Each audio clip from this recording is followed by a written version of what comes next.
Welcome to healthy living without medicine. এখন আমি আলোচনা করব, আজকাল দেখবেন অনেক মানুষ, বিশেষত এটা বয়স্কদের রোগ, তারা অনেক ভুলে যান। কম বয়সেও এটা দেখা যাচ্ছে, কিন্তু মূলত এই যে ভুলে যাওয়া রোগ, এই রোগটার যে নার্ভের রোগ বলা হয়, সেটার নাম হচ্ছে অ্যালজাইমার ডিমেনশিয়া। এই ডিমেনশিয়া কথাটা আপনারা শুনছেন আজকাল। তো অ্যালজাইমার ডিমেনশিয়া, তো কিভাবে বুঝবেন যে আপনার অ্যালজাইমার ডিমেনশিয়া হয়েছে, বা বাড়ির কোনো বয়স্কা মানুষ তাদের অ্যালজাইমার হয়েছে, এটা কিভাবে বুঝবেন? আসুন প্রথমে আমরা একটু দেখে নিই কীভাবে অ্যালজাইমার ডিমেনশিয়া যে হয় এটা প্রথম জানা গেল। 1902 সালের কথা। জার্মানির ফ্রাঙ্কফুর্ট শহরে এক বয়স্ক ভদ্রমহিলা একটি মানসিক স্বাস্থ্য নিবাসে ভর্তি হলেন। তো দেখা গেল যে তার মধ্যে এমন কিছু লক্ষণ দেখা যাচ্ছে যে তিনি অস্বাভাবিক আচরণ করছেন, সব কিছু ভুলে যাচ্ছেন, নিজের নাম মনে করতে পারছেন না, ছটফট করছেন, কালকে কি খেয়েছেন সেটা মনে করতে পারছেন না, এরকম অস্বাভাবিক কিছু দেখা যাচ্ছে। তো এরকম সিমটম কোনো রোগে আগে দেখা যায়নি। যেসব ডাক্তারবাবুরা তাকে অ্যাটেন্ড করছিলেন, নিউরোলজিস্টরা, তারা খানিকটা অবাক হলেন। তো কিছু জানা যায়নি, সেটা 1902 সালের কথা বলছি আমি। ঠিক 4 বছর পরে ওই ভদ্রমহিলার মৃত্যু হয়। তো তারপর গবেষকরা, নিউরোসায়েন্সের গবেষকরা তার ব্রেন নিয়ে গবেষণা করেন। তো সেখানে পাওয়া গেল দুটো জিনিস, যেটা একটা হলো সেনাইল প্লাক আর একটা হলো নিউরোফাইব্রিলারি ট্যাঙ্গেল। দেখা গেল যে এই দুটোর কারণেই এই ভুলে যাওয়া রোগ হয়, যেটা খুব অস্বাভাবিক। মানে কালকের ঘটনা মানুষটি ভুলে যাচ্ছেন, কিন্তু 10 বছর আগের ঘটনা তার মনে আছে, তার জীবনে ছাপ ফেলে যাওয়া যে ঘটনা, সেটা কিন্তু তিনি ঠিক মনে রাখতে পেরেছেন। যাই হোক, তো 1964 সালে এসে তখন এই আবিষ্কারটা হলো, যেটা আসলে এই সেনাইল প্লাক আর এই নিউরোফাইব্রিলারি যে ট্যাঙ্গেলসগুলো আছে, তার কারণে আমাদের এই ফরগেটফুলনেস বা এই ভুলে যাওয়ার এত বড় সমস্যা, এটা রোগ হিসাবে আবিষ্কৃত হলো এবং রোগটির নাম দেওয়া হলো অ্যালজাইমার ডিমেনশিয়া। এখন আমরা একটু বুঝে নেওয়ার চেষ্টা করব যে এই অ্যালজাইমার ডিমেনশিয়া এটা হয়েছে কিনা বুঝবো কিভাবে। ছোটোখাটো জিনিস আমরা অনেকেই হঠাৎ করে ভুলে যাই, আবার কিছুক্ষণ পরে মনে পড়ে। এই ব্যাপারটা তো তেমন না, এটা একটা রোগ। তো অ্যালজাইমার ডিমেনশিয়া বা এই যে স্মৃতিভ্রষ্টতা, স্মৃতিভ্রম আমরা বলি, তো খুব প্রথম সিমটম সাধারণভাবে যেটা আসে সেটা হচ্ছে সাম্প্রতিককালের ঘটনা মানুষটি ভুলতে শুরু করে। মানে আজকে সকালে উনি কি খেয়েছেন সন্ধেবেলা বলতে পারছেন না, বা কাল সারাদিন কখন কি করেছেন সেটা গুছিয়ে বলতে পারছেন না। এমনও হতে পারে যে নিজের ছেলে মেয়ে বা নাতি নাতনির নামগুলিও তিনি ভুলে গেছেন। হয়তো সন্ধেবেলা কোথাও যাওয়ার ছিল, কোনো পাশের বাড়িতে বা কোনো পার্কে, সেটা কখন যাবেন, কার সাথে যাবেন, যা প্ল্যান করেছিলেন সেটা সব ভুলে গেছেন। তো এটাকে বলা হয় অ্যান্টেরোগ্রেড অ্যামনেশিয়া। এটা এক ধরনের অ্যামনেশিয়া, এই ভুলে যাওয়াকে বলা হয়, এটাকে বলা হয় অ্যান্টেরোগ্রেড অ্যামনেশিয়া। আশ্চর্যের ব্যাপার হলো যে মানুষটি কিন্তু পুরনো দিন, মানে 5 বছর, 10 বছর, 20 বছর আগের তার জীবনের মোটামুটি ঘটনা যেগুলো তিনি মনে রাখতে পেরেছেন, সেগুলো কিন্তু গুছিয়ে বলতে পারছেন, সেগুলো ভোলেননি। তো সেগুলো যে ভুলে যাওয়া, সেটাকে বলা হয় রেট্রোগ্রেড অ্যামনেশিয়া। কিন্তু এই যাদের অ্যালজাইমার ডিমেনশিয়া হয়, তাদের কিন্তু এই রেট্রোগ্রেড অ্যামনেশিয়াটা থাকে না, তারা পুরনো জিনিস কিন্তু সব মনে রাখতে পারেন। এবং আরও কিছু আশ্চর্য সিমটম তিনি দেখান, মানে অস্বাভাবিক আচরণ করেন। তারপরে কেউ কেউ গালাগালি দেওয়া শুরু করেন, যিনি হয়তো মানে খুব ভদ্র মানুষ, যিনি খুব সংস্কৃতি মনস্ক মানুষ, অথচ এই রোগ হওয়ার পরে, রোগের কিছুদিন এগিয়ে, মানে অ্যাডভান্স স্টেজে চলে আসার পরে মানুষটি হয়তো গালিগালাজ করছেন নিজের নিকট আত্মীয়দের বা প্রিয়জনদের বা বাড়ির লোকজনদের, এটা দেখা যায়। যখন রোগ নির্ণয় হয়ে যায় যে মানুষটি অ্যালজাইমার ডিমেনশিয়াতে ভুগছেন, তখন দেখা যায় যে কেয়ার গিভার যারা তাদেরকে পরিচর্যা করেন, যত্ন করেন, তখন দেখা গেছে যে রোগীকে স্নান করাতে গেলে তিনি স্নান করাতে চাইছেন না, খাওয়াতে গেলে খেতে চাইছেন না, এবং তিনি দাঁতে দাঁত চেপে থাকতেন যে কোনো খাবারটা কোনোভাবে তিনি খাবেন না, এই ধরনের করেন। তাদের সঙ্গে দুর্ব্যবহার শুরু করেন, অথচ যখন এই রোগ ছিল না, মানুষটি কিন্তু আদৌ এরকম ব্যবহার করেননি। বা বিভিন্ন ধরনের অঙ্গভঙ্গি যেগুলো আমাদের প্রয়োজন হয় সেগুলো তিনি ঠিক মতন সঞ্চালনা অঙ্গভঙ্গিগুলো ঠিকভাবে তিনি পারফর্ম করতে পারেন না। মানে কোনো একটা জিনিস আনার জন্যে আঙুল তুলে হয়তো কিছু দেখাচ্ছেন, কিন্তু তিনি সেটা দেখাতে পারছেন না। এই যে এগুলো এক ধরনের লার্নিং ডিসেবিলিটির পার্ট। তো এই বয়সে তো আর আলাদা করে ডিসেবিলিটি হয় না, কিন্তু এই রোগ আসার কারণে, অ্যালজাইমার ডিমেনশিয়ার কারণে মানুষটি কিন্তু সেই ধরনের ব্যবহার করতে শুরু করেন, এবং যেটা কেয়ার গিভারদের জন্য খুব সমস্যার, মানে তার যত্ন নেওয়া, তার খাওয়ানো দাওয়ানো, তার ঘুমোতে নিয়ে যাওয়া পুরো প্রসেসটাতেই। এবং তিনি যখন কোথাও একটু ধরুন বারান্দায় হাঁটছেন বা ঘরের মধ্যে হাঁটছেন, হঠাৎ তার কোথাও একটা দাঁড়িয়ে গেলেন, তারপরে আর হাঁটছেন না, তাকে ঠেলে সরানো যাচ্ছে না। দেখবেন যে বয়স্ক আপনার বাবা মা বা কাকা কাকি কাকিমা, তাদের কারোর মধ্যে যদি এরকম সিমটম দেখেন যে হঠাৎ করে এই ভুলে যাওয়ার পাশাপাশি এমন হচ্ছে যে সারাদিন ঘুমোচ্ছেন, রাতে ঘুমোচ্ছেন না, রাতে ছটফট করছেন, ঘুমোচ্ছেন না, বা রাতে হয়তো একটু ঘুমোলেন, হঠাৎ করে মাঝরাতে রাত 2টার সময় কি 1টার সময় ঘুম থেকে উঠে কাউকে ডাকছেন যে আমার জন্য 1 কাপ চা করে নিয়ে এসো। চা হয়তো তার জন্য করে আনা হলো, চাটা যখন সামনে দেওয়া হলো তখন বললেন না ঠিক আছে, আর আমার চাটা খাওয়ার ইচ্ছে নেই। মানে এরকম ঘটনাও অনেকে ঘটিয়ে বসেন। এবং এমনও দেখা যায় যে ধরুন কোনো একজন শিক্ষক মহাশয়, তিনি স্কুলে চাকরি করতেন, এখন রিটায়ার্ড, তো তার যদি এই রোগটি হয়ে থাকে, তিনি হয়তো সারাক্ষণ বলছেন সকাল হলেই যে আমি স্নান করব, তাড়াতাড়ি খাবার দাবার রেডি করো, ভাত রেডি করো, আমি স্কুলে যাব আবার। মানে এরকমভাবে কিছু সিচুয়েশনকে কেন্দ্র করে তার কিছু থট প্রসেস চলতে থাকে, যেটা বাড়ির লোক বোঝানোর পরেও তিনি কিন্তু বুঝতে পারেন না বা বুঝতে চান না, যে তুমি এখন রিটায়ার্ড, এখন আর স্কুলে যাওয়ার ব্যাপার নেই, তুমি ধীরে সুস্থে একটু ফিজিক্যাল এক্সারসাইজ করো, আস্তে একটু চা খাও, তারপরে আস্তে আস্তে একটু ব্রেকফাস্ট হবে। কিন্তু তিনি সেগুলো বুঝতে চান না, তিনি ছটফট করেন যে এক্ষুনি আমাকে স্নান করতে হবে, কেননা সময় হয়ে আসছে। যেভাবে তিনি স্কুলে যাওয়ার জন্য তড়িঘড়ি স্নান করতেন, খেতেন, নাকে মুখে গুঁজে বেরোতেন, সেই রকম পারফরমেন্সগুলো তিনি করতে শুরু করেন। এগুলো কিন্তু অ্যালজাইমার ডিমেনশিয়া রোগের এবং রোগীদের খুব গুরুত্বপূর্ণ সিমটম।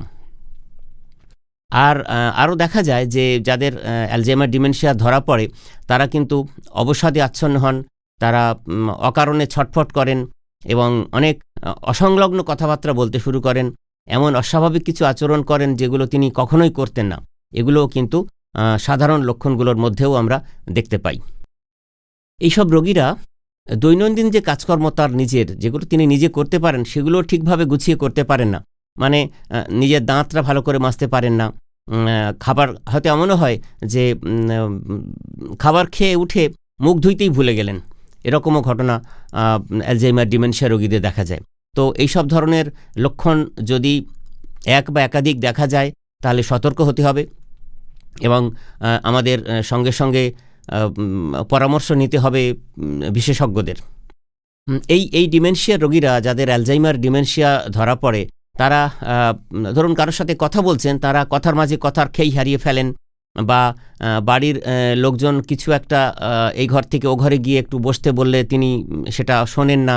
মানে নিজের মতন করে এমন একটা অ্যাকশান তিনি করেন, বিশেষত এটা সকালের দিকে তারা বেশি করেন, যেটা একেবারেই অসংলগ্ন তার আচরণের সাথে।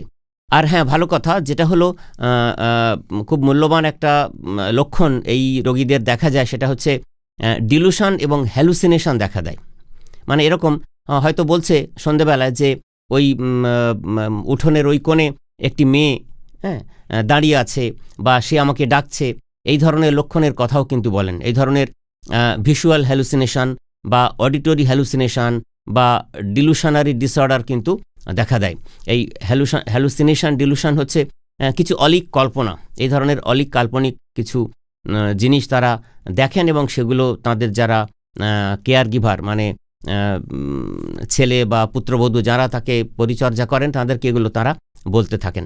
তো এই ধরনের কথা, এই ধরনের জিনিস যদি আপনার বাড়ির বয়স্ক কেউ বলেন, তাহলে বুঝতে হবে যে তার ডিমেনশিয়া হয়েছে, এবং সেটা অ্যালজাইমার ডিমেনশিয়া কিনা সেটা বোঝার জন্যে আপনাকে নিউরোলজিতে বিশেষজ্ঞ যারা, তাদের পরামর্শ নিয়ে তার যথাযথ প্রতিকারের ব্যবস্থা করতে হবে।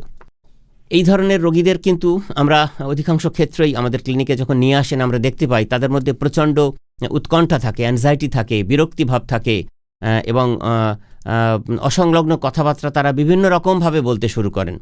তো এইসব লক্ষণ, দেখুন, রোগটি নার্ভের রোগ, কিন্তু পাশাপাশি কিন্তু মানসিক অনেক সমস্যা তার মধ্যে চলে আসছে এবং তার মধ্যে অনেক তার থট প্রসেসের মধ্যে এমন কিছু অ্যাবসার্ড জিনিস চলে আসে যে তার ছোট্ট একটা দুশ্চিন্তা, সেটা কিন্তু থট ব্রডকাস্টিং হয়ে অনেক বড় আকারে তার মনের ভেতরে কিন্তু সমস্যা তৈরি করে এবং যেটাকে কেন্দ্র করেই এরকম ভাবনাও ভাবে যে হয়তো তার ছেলেমেয়েরা প্রতিষ্ঠিত, তবু তিনি সারাক্ষণ কাউকে না কাউকে, তার স্ত্রীকে হয়তো, বা যদি রোগী স্ত্রী হন তারা স্বামীকে বলছেন যে আমার ছেলে মেয়েদের কী হবে, মানে বাড়ির সবাইকে নিয়ে, প্রিয়জনদের সবাইকে নিয়ে সারাক্ষণ উদ্বেগ উৎকণ্ঠার মধ্যে তিনি সময় কাটান।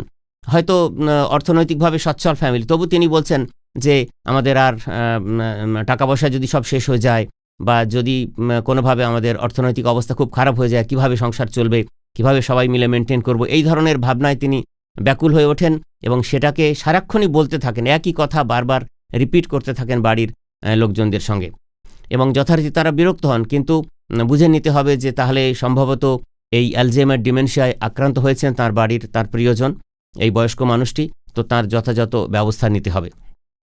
তো এই যে অ্যালজাইমার ডিমেনশিয়া, এটা কেন হয়, এই নিয়ে নানা মুনির নানা মত। তো সবচেয়ে গ্রহণযোগ্য যে মতটি উঠে এসেছে সেটা হচ্ছে, একটা থিওরি আছে, বলা হয় অ্যামাইলয়েড বিটা প্রোটিন থিওরি।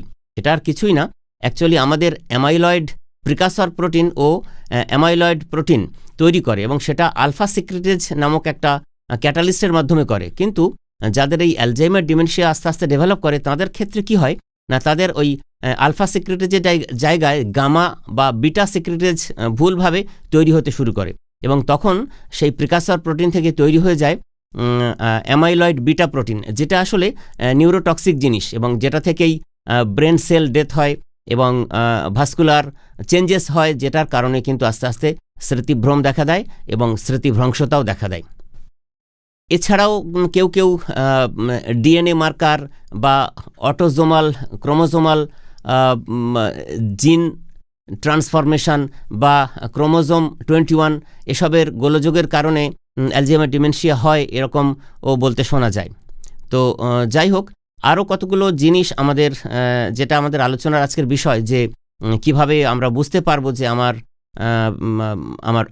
বাবা মা বা আমার দাদু দিদা এরকম বয়স্ক যারা, তাদের অ্যালজাইমার ডিমেনশিয়া হয়েছে। তো আরও কতগুলো মূল্যবান জিনিস, অন্যান্য কী ধরনের সিচুয়েশান ফ্যামিলি হিস্ট্রিতে থাকলে এসব হতে পারে, সেগুলোও কিন্তু প্রাসঙ্গিকভাবে একটু আলোচনায় আমরা তুলে আনব।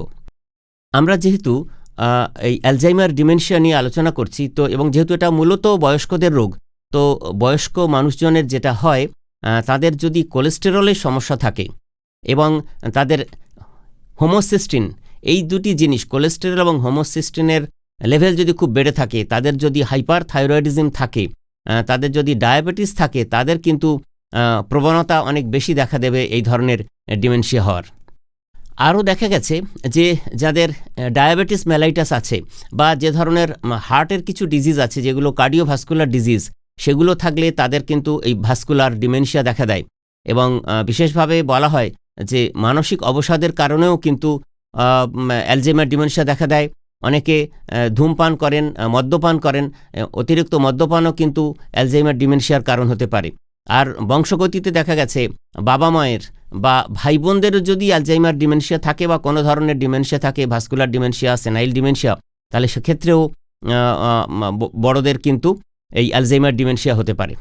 এছাড়া আমাদের শরীরে তো জানেন অনেক ধরনের ভিটামিন লাগে, তো ভিটামিন এ, থায়ামিন, নিয়াসিন, এই সব ধরনের যে ট্রেস এলিমেন্ট, এগুলো কিন্তু আমাদের ব্রেন ফাংশনে ভীষণভাবে লাগে, বিশেষত মেমোরি মেকানিজমে। তো সেগুলোর যদি ঘাটতি শরীরে প্রচণ্ড পরিমাণে থাকে, তাদেরও কিন্তু এই ডিমেনশিয়া বা ভুলে যাওয়া রোগেরও শিকার হয়ে পড়তে পারেন তারা। সাম্প্রতিককালে দেখা যাচ্ছে যে ব্রেন টিউমারের সংখ্যা বাড়ছে। এই যে পিটুইটারি অ্যাডেনোমা বা মেনিনজিওমা বা এই ধরনের যে কোনো ধরনের ব্রেন টিউমার যাদের হয়, এছাড়া যাদের ক্যান্সারের কারণে কেমোথেরাপি চলে বা ব্রেন রেডিয়েশন থেরাপি চলে, তাদেরও কিন্তু অ্যালজাইমার ডিমেনশিয়া হওয়ার প্রবল সম্ভাবনা থাকে। এগুলো নতুন নতুন গবেষণাপত্রে প্রকাশিত হচ্ছে বলে আমরা দেখতে পাচ্ছি।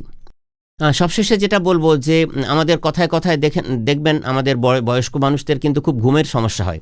তো এই যে নিদ্রাহীনতা, ইনসমনিয়া, অনেকে মুড়ি মুড়কির মতো কিন্তু ঘুমের ওষুধ খান। তো ঘুমের ওষুধ বেশি দিন খেলে কিন্তু এই ডিমেনশিয়া দেখা দিতে পারে। এটা আমাদের খুব সচেতনভাবে এড়িয়ে চলতে হবে ঘুমের ওষুধ। এটা কিন্তু খুব তাড়াতাড়ি বিভিন্ন ধরনের ডিমেনশিয়া ডেকে আনতে পারে। অনেকের দেখবেন এই কনভালশনের রোগ থাকে হিস্টেরিয়া বা এপিলেপসিতে। তো অ্যান্টিকনভালসিভ যে ড্রাগ সেগুলো খেলেও কিন্তু অনেক দিন ধরে তো সেই ওষুধ খেলে বা মানসিক অবসাদের ওষুধ যদি যারা অনেক দিন খেয়েছেন তাদের কিন্তু এই অ্যালজাইমার ডিমেনশিয়া হতে পারে। তাহলে আমাদের চেষ্টা করতে হবে এই ধরনের মদ্যপান থেকে, মানে হেলদি লাইফস্টাইল, মোট কথা যদি যারা মেনটেন করে চলেছেন তাদের এই রোগটি হওয়ার প্রবণতা অনেক কম থাকবে। কেননা বয়স বাড়তে বাড়তে আমাদের মেমোরি সেল কমতে শুরু করে, সেল ডেথ হয়। কিন্তু যদি হেলদি লিভিং এবং হেলদি লাইফস্টাইল কোনো মানুষের থাকে তাহলে তাদের শেষ জীবনে এই ভুলে যাওয়া রোগ, যেটা খুব ভয়ঙ্কর সমস্যা তৈরি করে, এমন একটি স্বাস্থ্য সমস্যা তৈরি করে যে কেয়ার গিভার, বাড়ির মানুষজন সবাই কিন্তু ব্যতিব্যস্ত হয়ে যান তাকে মেনটেন করতে, তাকে সুস্থভাবে বাঁচিয়ে রাখতে। আর আরেকটা কথা বলবো যে রোগীকেও, মানে যেহেতু তাকে সুস্থ থাকতে হবে, তাহলে তাকে পরিবারের লোকজনের সঙ্গে সহযোগিতা করতে হবে যাতে তিনি খুব ভালোভাবে থাকেন। যখনই এই রোগ ধরা পড়বে তখন যদি বাড়ির লোকজন মনে করেন যে হ্যাঁ তার চিকিৎসার প্রয়োজন, তাহলে তাকে সাগ্রহে বাড়ির লোকেদের সঙ্গে স্পেশালিস্ট ডক্টরের কাছে যেতে হবে এবং তার পরামর্শক্রমে যে ধরনের পরিষেবা নেওয়া দরকার এই রোগ প্রতিরোধে, সেটা নেওয়ার জন্য তাকে মানসিকভাবে প্রস্তুত থাকতে হবে। তো এই ছিল আজকের আলোচনা। আমরা বোঝার চেষ্টা করলাম যে বাড়ির বয়স্ক মেম্বার, তাদের নারী পুরুষ নির্বিশেষে কারোর মধ্যে অ্যালজাইমার ডিমেনশিয়া ডেভেলপ করছে কিনা, সেটা আমরা সাধারণ মানুষ হিসাবেও আমরা যদি তাকে অবজার্ভ করি তাহলে আমরাও বুঝে যেতে পারবো। এই যে এতক্ষণের আলোচনায় আমরা যে প্রসঙ্গগুলো শুনলাম সেগুলো যদি একটু মাইনিউটলি অবজার্ভ করি, খেয়াল করি, তাহলে আমরা বুঝতে পারবো যে অ্যালজাইমার ডিমেনশিয়া হওয়ার প্রবণতা তৈরি হয়েছে এবং অ্যাকর্ডিংলি আমরা যদি অ্যাকশন নিই তাহলে কিন্তু খুব তাড়াতাড়ি, যদি রোগের প্রাথমিক পর্যায়ে রোগ নির্ণয় হয় তাহলে কিন্তু রোগ থেকে মুক্তি পাওয়া খুব তাড়াতাড়ি সম্ভব হবে। নমস্কার, আপনারা সবাই খুব ভালো থাকুন।